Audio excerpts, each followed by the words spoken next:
ಅಣ್ಣ ಏನೋ ಇದು ಗಾಯ? ಓ ಇದೊಳ್ಳೆ ರಾಮಾಯಣ ಮಹಾಭಾರತ ಕಥೆ ಆದಂಗೆ ಆಗೋಯ್ತು. ನಿನಗೆ ಇದನ್ನು ಹೇಳಬೇಕು ಅಂದರೆ 2 ಅವರ್ ಆದರೂ ಬೇಕು. ನಾನು ನಿಮಗೆ ಆಮೇಲೆ ಡೀಟೇಲಾಗಿ ಎಕ್ಸ್ಪ್ಲೇನ್ ಮಾಡ್ತೀನಿ, ಸರಿನಾ? ಮತ್ತೆ ಈ 2 ಬ್ಯಾಂಡೇಜ್ ಬಗ್ಗೆ ಕೇಳಬೇಡ.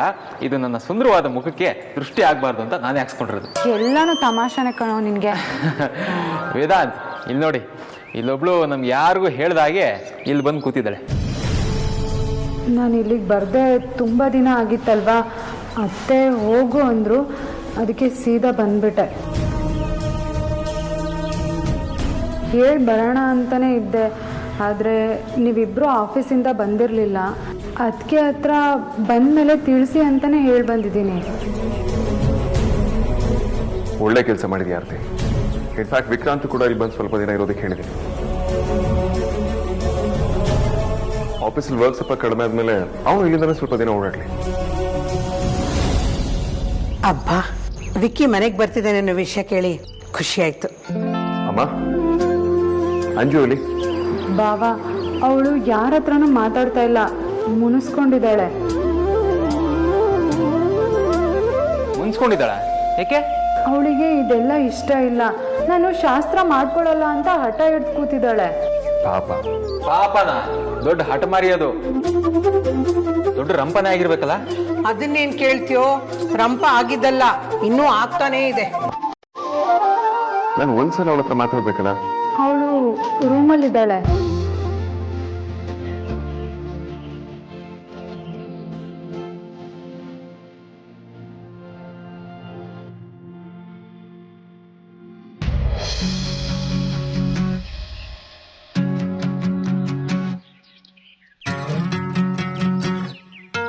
ಅಂಜು, ಅಯ್ಯೋ ಏನೋ ಗಾಯ?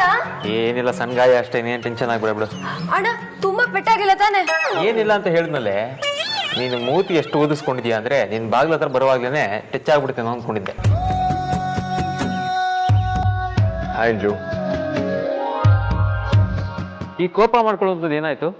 ನಾನೇನಣ್ಣ ತಪ್ಪು ಮಾಡಿದ್ದೀನಿ? ಮನೆ ಎಲ್ಲ ಮೈಲ್ಗೆ. ಇವತ್ತು ರಾತ್ರಿ ಇಡೀ ಮಲ್ಗೋ ಹೋಗಿಲ್ಲ ನಾನು.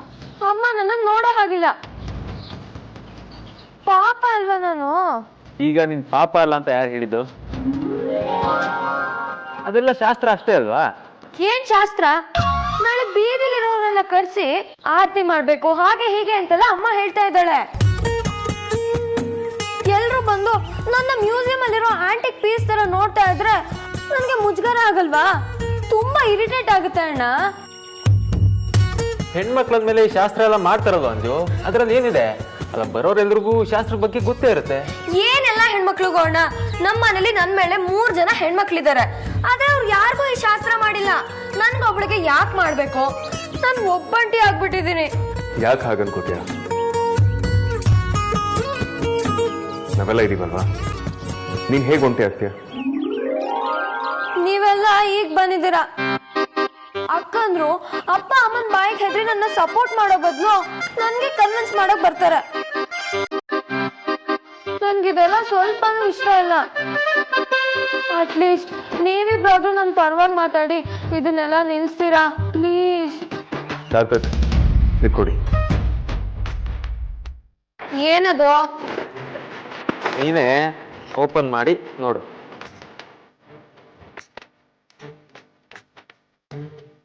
ನಂಗದವಳಿನ? ನನ್ಗ್ಯಾಕಿದು? ಅದು ನಿನಗೋಸ್ಕರನೇ ತಂದಿರೋ ಗಿಫ್ಟ್. ನಾಳೆ ಆರ್ತಿಗೆ ಹಾಕೊಳಕ? ಆದ್ರೆ ನೀವು ಅಮ್ಮನ್ ಬರೋನೇನಾ? ನಾವು ನಿನ್ ಪರನೇ. ನನ್ ಮಾತು ಸ್ವಲ್ಪ ಕೇಳ್ತೀಯಾ? ನಿನಗೆ ಕೋಪ ಬಂದಿದೆ, ಓಕೆ. ಶಾಸ್ತ್ರಗಳು ಇಷ್ಟ ಆಗ್ತಿಲ್ಲ, ಅದು ಓಕೆ. ಆದ್ರೆ ನೀನು ಹಾಗೆ ಹೇಳೋದಕ್ಕೆ ಒಂದು ರೀಸನ್ ಬೇಕಲ್ವಾ? ಯಾಕೆ ನಿನ್ಗೆ ಶಾಸ್ತ್ರ ಇಷ್ಟ ಇಲ್ಲ? ನನಗೆ ಅವಮಾನ ಆಗುತ್ತೆ ಬಾವಾ. ಅಯ್ಯ ಹುಚ್ಚುಡುಗಿ, ಅದ್ರಲ್ಲಿ ಅವಮಾನ ಪಡುವಂಥದ್ದು ಏನಿದೆ? ಇರಿ ಸರ್. ಅಂಜು, ನಿನ್ ಫೇವ್ರೆಟ್ ಹೀರೋ ಯಾರು? ಐ ಮೀನ್, ನಿನ್ನ ಫೇವ್ರೆಟ್ ಕ್ಯಾರೆಕ್ಟರ್ ಅಥವಾ ನಿನಗೆ ತುಂಬಾ ಇಷ್ಟ ಆಗೋ ವ್ಯಕ್ತಿ? Wonder women. Okay. So wonder women super powers ಏನು? ಅವಳಿಗೆ ಹಾರೋದಿಕ್ಕಾಗತ್ತೆ, ಎಂಥ ಕಷ್ಟ ಬಂದ್ರು ಯಾವುದೇ ಪರಿಸ್ಥಿತಿ ಇದ್ರೂ ಅದನ್ನ ಎದುರಿಸಿ ನಿಂತು ಕಾದಾಡೋ ಶಕ್ತಿ ಇದೆ ಅಂತ ಅಲ್ವಾ? ಹೌದು, ಶಿ ಇಸ್ ಮೋಸ್ಟ್ ಪವರ್ಫುಲ್. ಈಗ ಯೋಚನೆ ಮಾಡಿ, ನೀನು ನಿಜವಾದ ವಂಡರ್ ವುಮೆನ್. ನಾನು ವಂಡರ್ ವುಮೆನ್ ಅಲ್ಲ, ಸುಮ್ಮನೆ ಹೇಳ್ತಾ ಇದ್ದೀರಾ. ಖಂಡಿತವಾಗ್ಲೂ ಇಲ್ಲ. ನಾನು ಲಾಜಿಕಲ್ ಆಗಿ ಹೇಳ್ತಾ ಇದ್ದೀನಿ. ಅದೇಗೆ? ಸೈನ್ಸ್ ಓದ್ತಿರೋ ನೀನು ಇದನ್ನೆಲ್ಲ ಬೇಗ ಅರ್ಥ ಮಾಡ್ಕೊಳ್ತೀಯ ಅಂತ ನಾನು ಅನ್ಕೋತೀನಿ. ಇಡೀ ವರ್ಲ್ಡ್ ಅಲ್ಲಿ ಪ್ರತಿಯೊಂದು ಹೆಣ್ಮಗು ಕೂಡ ವಂಡರ್ ವುಮನ್. ಯಾಕೆ ಹೇಳು? ನಮ್ ಯಾರಿಗೂ ಇಲ್ಲದಿರೋ ಶಕ್ತಿ ನಿಮ್ಗಿದೆ. Only you can bring another human being into this world. ಮನುಷ್ಯನ ಸೃಷ್ಟಿ ಮಾಡೋ ಶಕ್ತಿ ಇರೋದು ಹೆಣ್ಣಿಗೆ ಮಾತ್ರ. ದೇವ್ರನ್ನ ಬಿಟ್ರೆ ಹೆಣ್ಣು ಮಾತ್ರ ಸೃಷ್ಟಿ ಮಾಡೋದಕ್ಕೆ ಸಾಧ್ಯ. ಅಲ್ಲಿಗೆ ಹೆಣ್ಣಿಗೆ ದೇವರಷ್ಟೇ ಶಕ್ತಿ ಇದೆ ಅಂತ ಹೇಳ್ದಾಗತ್ತಲ್ವಾ? ದೇವರಿಗಿಂತ ದೊಡ್ಡ ಶಕ್ತಿ ಇನ್ಯಾವ್ದಿದೆ ಹೇಳ ಅಂಜು?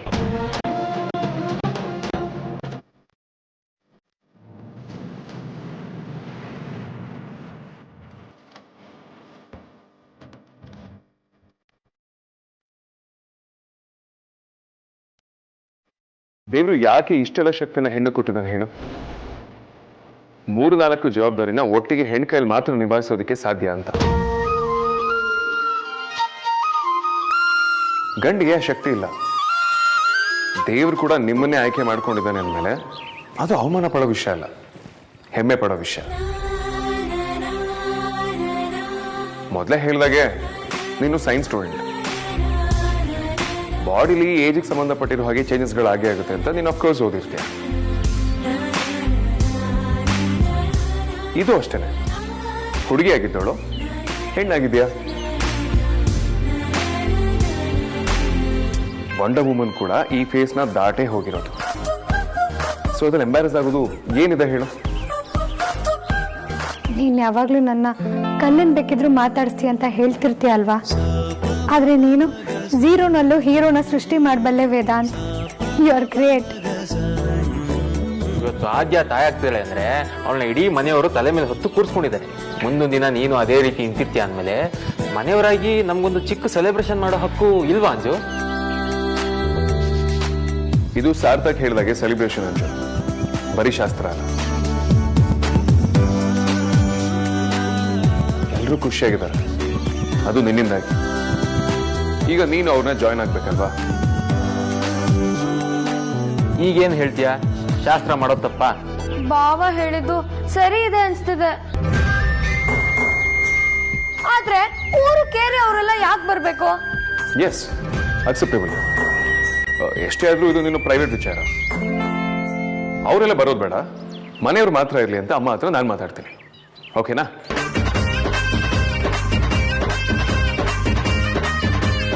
ನೀವು ಮಾತ್ರ ನನ್ನ ಅರ್ಥ ಮಾಡ್ಕೊಂಡಿರೋದು. ನೀವು ಬೆಸ್ಟ್ ಬಾವ. ವಿಕ್ಕಿ ಹತ್ರ ಹೇಳ್ಬೇಡ ಅಂಜು, ಆಮೇಲೆ ಉರ್ಕೊಂಡ್ಬಿಡ್ತಾನೆ. ಏನಂದೆ ಅಣ್ಣ? ಕೇಳಿಸಿಲ್ಲ. ಏನೂ ಇಲ್ಲ ಅಂಜು, ನೀನು ಇನ್ನೊಂದು ಬಾಬಾ ಬಂದಿಲ್ವಲ್ಲ, ಅವನು ನೆನ್ಸ್ಕೋತಿದ್ದೀವಿ ಅಷ್ಟೇ.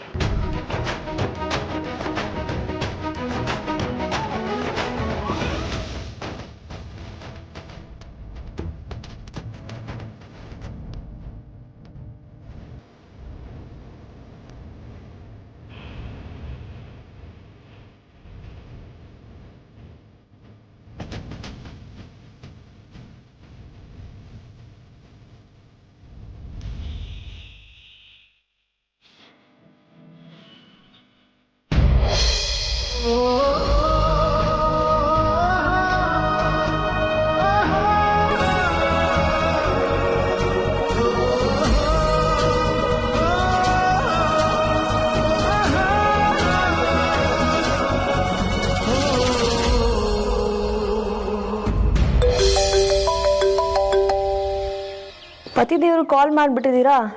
ಏನ್ ವಿಷಯ? ಎಲ್ರು ಖುಷಿಯಾಗಿದ್ದಾರಾ? ಹಾ, ಒಂದ್ಸಲ ವಿಕಿಗೆ ಫೋನ್ ಕೊಡು. ಹಾ ಇರಿ, ಅವ್ನ ರೂಮಲ್ಲಿ ಇದ್ದಾನೆ.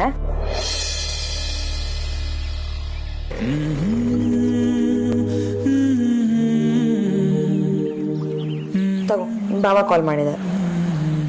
ಹಾ ಹೇಳಿ ಬಾವ. ಏನಪ್ಪ ಮೈದ ನಿನ್ನ ಅವಸ್ಥೆ? ಏನ್ ವಿಷಯ ಹೇಳಿ ಬಾವ. ಆಗಿಂದ ವೇದಾಂತ್ ನಿಮ್ಗೆ ಕಾಲ್ ಮಾಡ್ತಾ ಇದ್ರು. ಒಂದ್ ಸರ್ಪ್ರೈಸ್ ಕೊಡ್ಬೇಕು ಬಾ ಅಣ್ಣ ಅಂದ್ರೆ ಕಾಲ್ ಪಿಕ್ ಮಾಡಲ್ಲ ಅಂತಿಲ್ಲ. ಸರ್ಪ್ರೈಸಾ?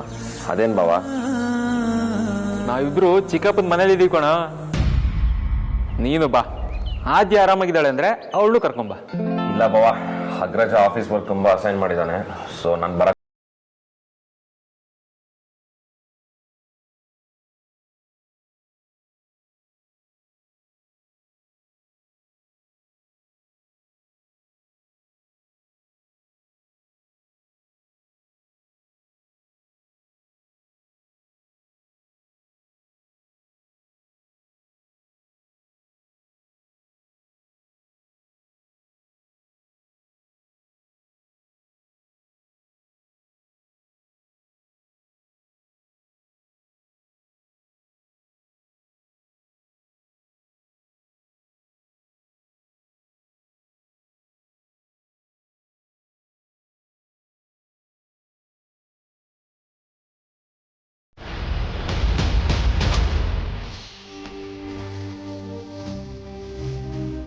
ನೀನು ಯಾಕೆ ಟೆನ್ಷನ್ ಮಾಡ್ಕೊಂಡಿದ್ಯಾ? ಅವ್ನು ಇವತ್ತು ಬರಲ್ಲ ಅಂದಿದ್ದಷ್ಟೇ, ನಾಳೆ ಬರ್ತಾನಂತೆ. ಡೋಂಟ್ ವರಿ, ಸರಿನಾ?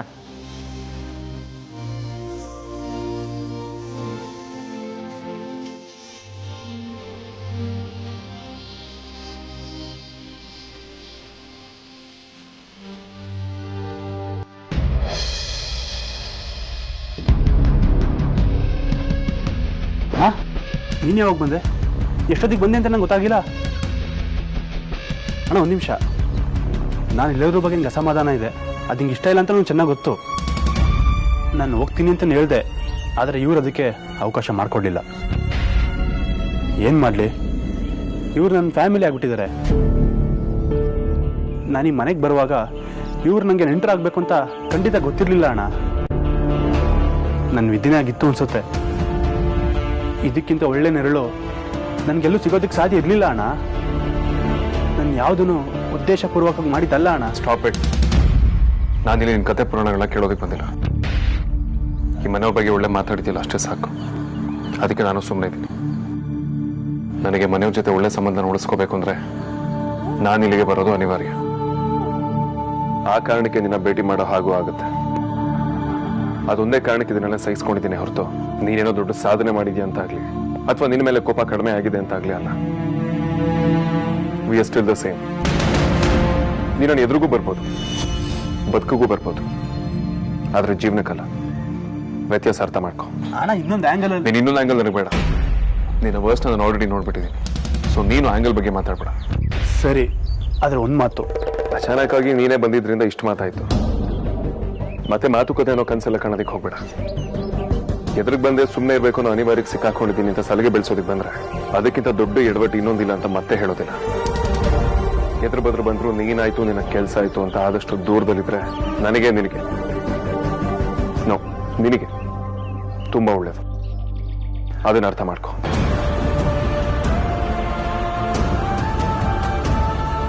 ಸಾರಿ ರಾಜಣ್ಣ. ಖುಷಿ ಪಡೋ ವಿಷಯಕ್ಕೆ ಸಾರಿ ಕೇಳ್ತಿದ್ದೀರಾ? ನಿಮ್ಗವನು ಆರ್ಷಾಗಿ ಮಾತ್ರ ಮಾತಾಡ್ದ ಅಂತ ಅನ್ಸುತ್ತೆ, ಆದರೆ ಅದರಲ್ಲೂ ನನಗೆ ಹೇಳ್ಕೊಳಕ್ಕೆ ಆಗದಿರೋಷ್ಟು ದೊಡ್ಡ ಖುಷಿ ಕೊಟ್ಟೋದ. ಅಷ್ಟು ಸಣ್ಣ ಸಣ್ಣ ವಿಷಯನೂ ನೀವು ಇಷ್ಟು ಫೀಲ್ ಮಾಡ್ತೀರಾ ರಾಜಣ್ಣ? ಏನು ಇಲ್ಲದೆ ಇರೋವನಿಗೆ ಏನು ಸಿಕ್ಕಿದ್ರು ಅದು ದೊಡ್ಡದೇ ಅಲ್ವಾ ಅಮೂಲ್ಯ? ಅಣ್ಣನ ವಿಷಯದಲ್ಲಿ ನನಗೆಲ್ಲನೂ ಆಗ್ಯಾನೆ. ಪಾಪ ಅಣ್ಣನ ಇಷ್ಟೊಂದು ಇಷ್ಟಪಡೋ ತಮ್ಮನ್ನ ಮನೆಯಿಂದನೇ ಆಚೆ ಹಾಕೋ ಪ್ರಸಂಗ ಏನು ನಡೆದಿರ್ಬೋದು? ಬಜರಂಗಿ, ಇವರಿಬ್ರಿಗೂ ಒಳ್ಳೇದು ಮಾಡಪ್ಪ. ನಾನು ಸುಳ್ಳೆ ಪುಳ್ಳೆ ತುಂಬ ಒಳ್ಳೆಯವನು. ನಾನು ಬಾಯ್ಬಿಟ್ಟು ಹೇಳ್ದೇ ಇದ್ರೂ ಅರ್ಥ ಮಾಡ್ಕೊಳ್ತಾನೆ.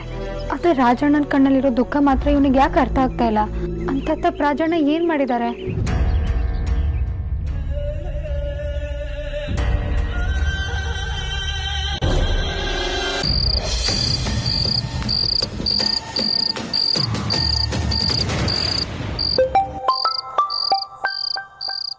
ವಿಕ್ಕಿ ಅವರೇ ಕಾಲ್ ಮಾಡಿರ್ಬೇಕು.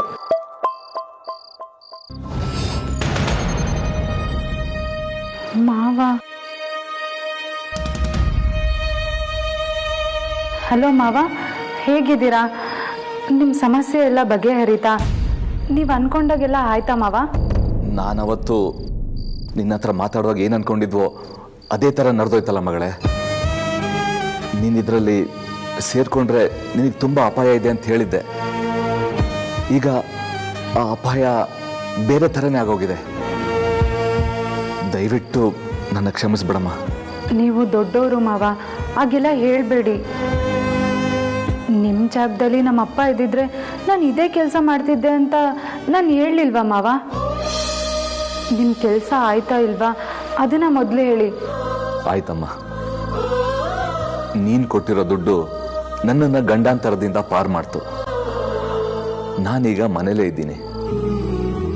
ಆದರೆ ನಾನಿಲ್ಲಿ ಬರೋಷ್ಟೊಳಗೆ ಈ ಮನೇಲಿ ಏನೇನೋ ನಡೆದೋಯ್ತಲ್ಲ. ಪಾಪಿ ನಾನು. ಅಯ್ಯಯ್ಯೋ, ಹಾಗೆಲ್ಲ ಹೇಳಬೇಡಿ ಮಾವ, ನಿಮ್ಮ ತಪ್ಪೇನೂ ಇಲ್ಲ. ಇದೆಯಮ್ಮ, ಇದೆ. ನಾನು ನಿನ್ನ ಹತ್ರ ದುಡ್ಡು ಇಸ್ಕೊಳ್ಬಾರ್ದಿತ್ತು.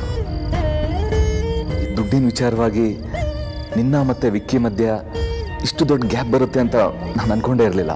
ನೀವಷ್ಟೇ ಅಲ್ಲ ಮಾವ, ದುಡ್ಡಿನ ವಿಚಾರದಲ್ಲಿ ಇಂಥ ಸಮಸ್ಯೆ ಆಗುತ್ತೆ, ನನ್ನ ಮೇಲೆ ಅನುಮಾನ ಬರುತ್ತೆ ಅಂತ ನಾನು ಅಂದ್ಕೊಂಡಿರಲಿಲ್ಲ. ವಿಕ್ಕಿ ನನ್ನನ್ನು ಅರ್ಥ ಮಾಡ್ಕೊತಾರೆ ಅನ್ನೋ ನಂಬಿಕೆ ಮೇಲೆ ನಾನು ನಿಮಗೆ ದುಡ್ಡು ಕೊಟ್ಟಿದ್ದು. ಆದರೆ ಬಿಡಿ ಮಾವ, ನಾವು ಏನು ಪಡ್ಕೊಂಬಂದಿರ್ತೀವೋ ಅದೇ ನಮಗೆ ಸಿಗೋದಲ್ವಾ? ಹಾಗೆಲ್ಲ ಹೇಳ್ಬೇಡಮ್ಮ, ನನ್ನಿಂದ ಸಹಿಸ್ಕೊಳ್ಳೋಕೆ ಕಷ್ಟ ಆಗುತ್ತೆ. ನಿನ್ನ ಪರಿಸ್ಥಿತಿಗೆ ನಾನೇ ಕಾರಣ, ಇದನ್ನ ನಾನೇ ಸರಿ ಮಾಡ್ತೀನಿ.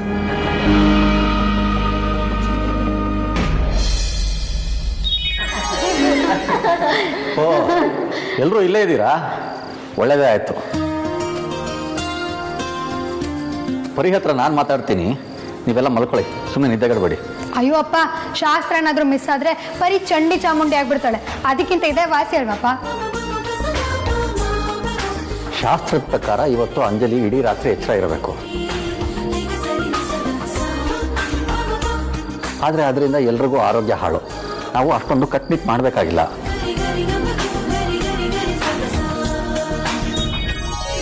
ಚಿಕ್ಕಪ್ಪ, ನಾವಿದನ್ನ ಪನಿಷ್ಮೆಂಟ್ ಅಂತ ಅನ್ಕೊಂಡೇ ಇಲ್ಲ. ಪೂರ್ತಿ ಪಟಾಲಂ ಸೇರಿದೆ. ಅಂಜುಗಷ್ಟೇ ಇಲ್ಲ, ನಮ್ಮ ಗಲಾಟೆಗೆ ನಿಮ್ಗೂ ನಿದ್ದೆ ಬರೋದು ಡೌಟು.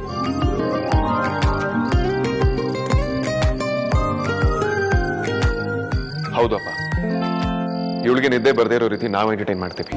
ಅದು ಅಲ್ಲದೆ ನಮ್ಗೆಲ್ಲ ಮಸ್ತಿ ಮಾಡೋದಕ್ಕೆ ಒಂದು ಕಾರಣ ಬೇಕಿತ್ತು ಅಷ್ಟೇ.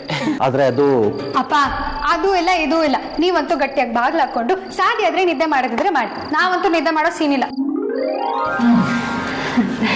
ಹೌದು, ಆರತಿಯಲ್ಲಿ ಅವರು ಅಂಜುಗೆ ಲೇಹ ಮತ್ತೆ ಅಂಟುಂಡೆ ಮಾಡಬೇಕು, ಆಮೇಲೆ ಬರ್ತೀನಿ ಅಂದರು.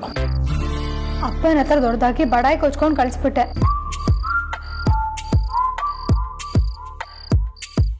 ಆದ್ರೆ ಈಗಲೇ ನಿದ್ದೆ ಬರೋ ಹಾಗಾಗ್ತಿದೆ.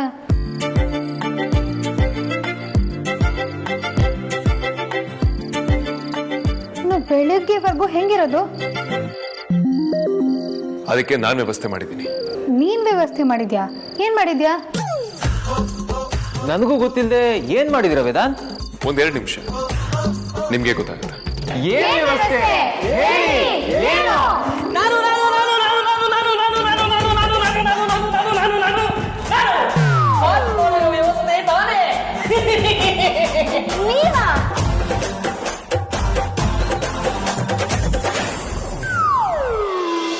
ಸುಹಾಸಿನಿ ಹತ್ರ ಮಾತಾಡಿ ಆ ಹಣ ನಿಂಗೆ ವಾಪಸ್ ಕೊಡ್ತೀನಿ.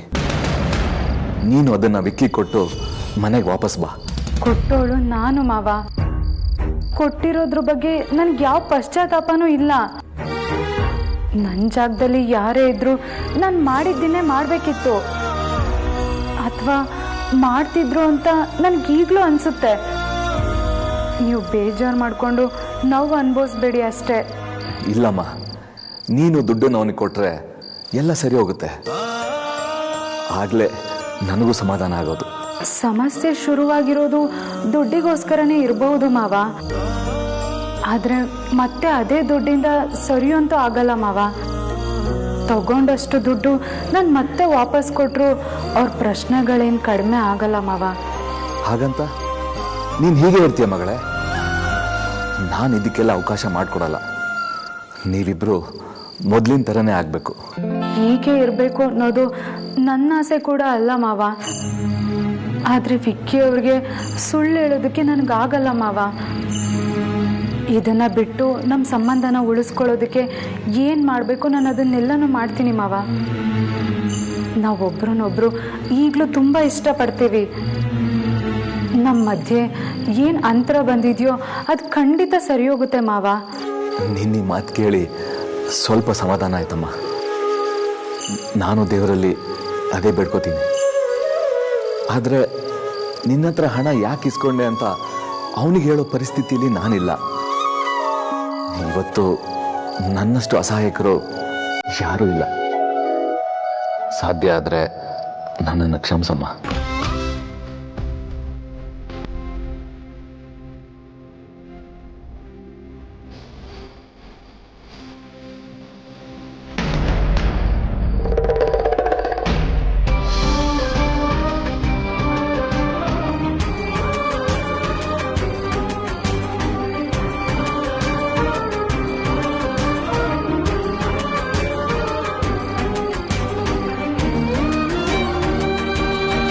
ಆರ್ತಿ, ಅಮ್ಮ, ನೀನು ಯಾವಾಗ ಬಂದೆ? ವಿಕ್ಕಿ ಅವರು ಕಾಲ್ ಮಾಡಿದ್ರು. ಅವ್ರ ಹತ್ರ ಮಾತಾಡ್ತಾ ನೀನು ಬಂದಿದ್ದೇ ಗೊತ್ತಾಗ್ಲಿಲ್ಲ. ಇರು 1 ನಿಮಿಷ ಬಂದೆ.